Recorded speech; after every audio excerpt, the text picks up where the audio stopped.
De façon pratique, comment trouver une idée de business? Je veux entreprendre, je veux trouver quelque chose dans lequel me lancer. Comment je fais pour trouver cette idée de business?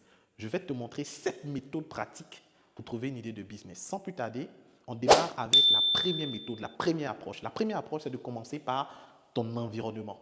Observer les problèmes autour de soi.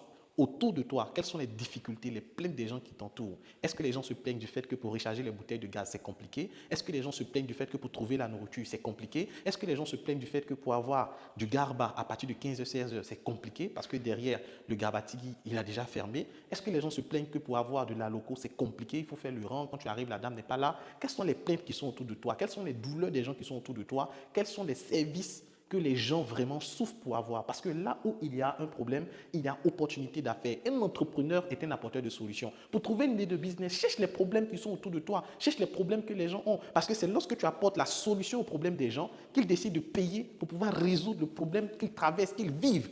Donc tu dois regarder autour de toi quels sont les problèmes, les difficultés que les gens rencontrent. Si les gens remarquent que leurs enfants à l'école ont du mal à avoir des performances, mais propose-leur des services de cours de répétition. Fabrique des documents de renforcement de compétences. Si tu remarques autour de toi, les gens ne maîtrisent pas l'outil informatique, propose des solutions, des cours de formation en informatique. Donc regarde autour de toi quelles sont les plaintes, quels sont les problèmes qui t'entourent, quelles sont les plaintes des gens et à partir de là, tu pourras découvrir et dénicher une idée de business. La deuxième approche, c'est de partir de tes frustrations. Quelles sont les frustrations, quels sont les produits ou services que toi tu en as besoin et tu remarques qu'il n'y a pas. Donc la première approche, c'est de regarder de ton environnement, ce que les autres vivent. La deuxième approche, c'est de regarder quelles sont toi également tes réalités, tes difficultés, tes limites que tu vois, que tu remarques. Et à partir de tes difficultés, tu pourras identifier des gens qui vivent les mêmes difficultés que toi afin de pouvoir développer des produits et des services qui vont permettre de répondre à ce problème. Donc, soit je pars des problèmes de mon environnement, soit je pars des problèmes que moi-même je vis, dont j'en ai ras-le-bol, dont je suis fatigué de vivre cela. Je vais chercher des solutions et en cherchant ces solutions, je vais trouver des personnes qui vivent les mêmes difficultés que moi et cette solution que j'ai trouvée pour moi, je pourrais partager cette solution aux gens qui vivent ces mêmes problèmes que moi afin de capitaliser, me faire de l'argent. Donc, y a-t-il un service ou un produit que tu aimerais avoir et qui n'existe pas autour de toi? Y a-t-il une expérience client que tu trouves mauvaise ou mal faite? Donc, si tu es parti dans un restaurant ou dans un cyber ou dans une agence et que tu as remarqué la manière dont on t'a traité, la manière dont vraiment le service était délivré, tu penses qu'on peut mieux faire, tu peux à partir de là décider de pouvoir proposer quelque chose de mieux. Et à partir de ta frustration, à partir de ta mésaventure, tu peux développer une solution ou un service qui va vraiment aider les autres. L'autre approche, la troisième approche, adapter un business qui marche ailleurs. Donc ce concept, c'est quoi? C'est un concept assez délicat, mais c'est quand même une approche pour pouvoir développer une idée de business. Donc tu peux faire quoi? Tu peux regarder dans ton domaine, dans la ville, dans le pays où tu es, qu'est-ce qu'on fait ailleurs et qu'il n'y a pas. Par exemple, aujourd'hui, on vend le savon noir de Royal Cosmetics en Côte d'Ivoire, ça marche très bien. C'est de regarder, est-ce que façon le savon noir de Royal Cosmetics marche en Côte d'Ivoire? Est-ce que je ne peux pas chercher aussi à commercialiser les produits cosmétiques de Royal Cosmetics, puisque le produit marche bien en Côte d'Ivoire et que ce n'est pas encore arrivé dans mon pays ou dans ma ville. Je décide de prendre le business qui marche ailleurs et de le dupliquer chez moi. Puisqu'aujourd'hui, la communauté 1000 jeunes visionnaires est une communauté intéressante, qui bouge, qui accompagne, qui forme des personnes, est-ce que je ne peux pas décider de représenter ou de devenir un membre actif afin de pouvoir créer un point relais des 1000 jeunes visionnaires dans mon pays, dans ma ville? Donc là, je regarde quelque chose qui marche ailleurs et je vais essayer de dupliquer ça chez moi en essayant d'adapter le mieux possible. Ce qui fonctionne à Abidjan peut être une innovation à Boaké.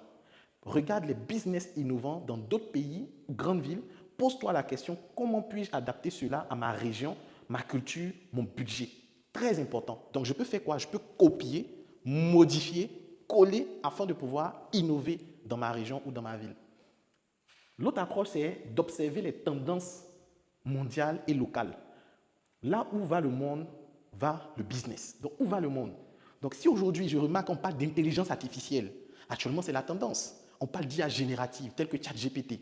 Je peux dire, OK, comme aujourd'hui, on parle beaucoup d'intelligence artificielle, de ChatGPT, je vais décider de me former dans ce domaine et apporter des formations ou des solutions aux gens qui auront besoin de développer des compétences en ChatGPT. Aujourd'hui, on mise sur les créations de contenus de qualité. Donc, étant donné que les gens cherchent à créer des contenus de qualité, je vais chercher à me former, à m'outiller afin de pouvoir être celui-là qui apporte des solutions aux gens qui ont besoin de créer des contenus. Donc, où va le monde? Quelles sont les tendances? Quels sont les éléments aujourd'hui que les gens veulent maîtriser? Je cherche à me former, à développer des produits ou des services dans ce domaine-là afin de pouvoir permettre aux gens d'avoir des solutions avec moi. Cinquième approche, s'appuyer sur ses compétences et passions. Donc, qu'est-ce que je sais faire? Donc là, tu parles de tes compétences et de tes passions. Moi, j'aime enseigner. Donc, je peux dire, OK, comme j'aime enseigner, je vais chercher des personnes qui ont besoin des compétences que j'ai. Là aussi, il y a une nuance, une grosse nuance à faire. Ne confondez pas ce que vous aimez à ce que vous aimez qui peut apporter des solutions aux gens. Tu peux aimer préparer, par exemple, tu peux aimer faire des galettes. Mais est-ce que dans le secteur où tu es, les gens ont besoin de galettes? Tu peux aimer le garba, tu peux aimer peut-être le porc au four, sauter, revenir. Ceux qui sont en Côte d'Ivoire, ils savent de quoi je parle. Mais dans la région où tu te trouves, est-ce que les gens ont besoin de porc au four? Est-ce que les gens vont aimer manger le porc au four? Ça, c'est important à comprendre. Donc, tu peux aimer quelque chose, mais cette chose-là peut ne pas répondre à un besoin réel. Donc, c'est de regarder tes compétences, tes passions et voir parmi tes compétences, tes passions, ce qui résout un besoin réel afin de pouvoir l'implémenter sous forme de projet. Donc, tu réussiras plus facilement dans un domaine que tu aimes ou maîtrises. Mais au-delà d'aimer, au-delà de maîtriser, est-ce que ça apporte une solution? C'est très important à comprendre. Sixième approche, rencontrer et interroger des gens. Donc, tu peux procéder par enquête dans ton entourage pour essayer de faire un sondage qui va te révéler les difficultés, les plaintes des personnes au-delà de ton observation afin de pouvoir apporter des solutions qui peuvent être soit des produits ou des services. Ce que les autres te disent peut devenir ton idée. Pose la question autour de toi. Quel est ton plus gros souci en ce moment? Va sur le terrain, marché, salon, entreprise, association. Va mener une enquête terrain. Aujourd'hui, vous, en tant qu'association, qu'est-ce que vous rencontrez comme difficulté? Tu rentres dans un salon de coiffure. Madame, aujourd'hui, c'est quoi votre difficulté avec votre salon de coiffure? Est-ce que c'est le personnel? Est-ce que c'est l'acquisition de la clientèle? Est-ce que c'est la gestion des objections de la clientèle? Est-ce que? Donc, tu fais une fiche où tu vas prospecter, pas pour vendre un produit ou un service, mais pour demander les problèmes des personnes. Et quand tu trouves ces problèmes, tu t'assois, tu te demandes quel produit ou service je peux développer pour aider ces personnes-là à pouvoir résoudre leurs problèmes. Et c'est comme ça que tu auras ton idée de business. La septième méthode, utiliser la méthode Ikigai. La méthode Ikigai, c'est quoi? C'est le fait de trouver le croisement entre ce que tu aimes faire, ce dans quoi tu es bon, ce pourquoi tu peux être payé, ce dont le monde a besoin. Donc, c'est un croisement, la méthode Ikigai, c'est un croisement qui permet de mettre ces éléments-là ensemble.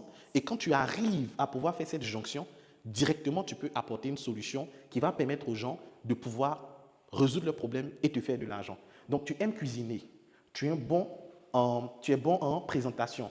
Les gens cherchent à mieux manger. Idée, coaching alimentaire ou box de repas de santé. Donc, voici comment, avec la méthode Ikigai, tu peux développer une idée de business. Donc, voici 7 méthodes, 7 approches. Mais ce qu'il faut comprendre, lorsqu'on parle de projet, lorsqu'on parle d'idée de projet, l'élément clé, l'élément central, c'est le problème. Frère, tu résous quoi comme problème? Tu résous quoi comme problème? Ton produit, ton service, là, ça règle quoi? C'est quand tu vas répondre à cette question-là, quand tu vas identifier un problème réel, pas factuel, pas virtuel. Et ce problème-là doit toucher un grand nombre de personnes afin que ton marché aussi soit grand. Plus le problème touche un grand nombre de personnes, plus tu as de chances de te faire plus d'argent parce que tu seras en train d'aider un grand nombre de personnes. C'est comme ça qu'on arrive à développer une idée de business et réussir.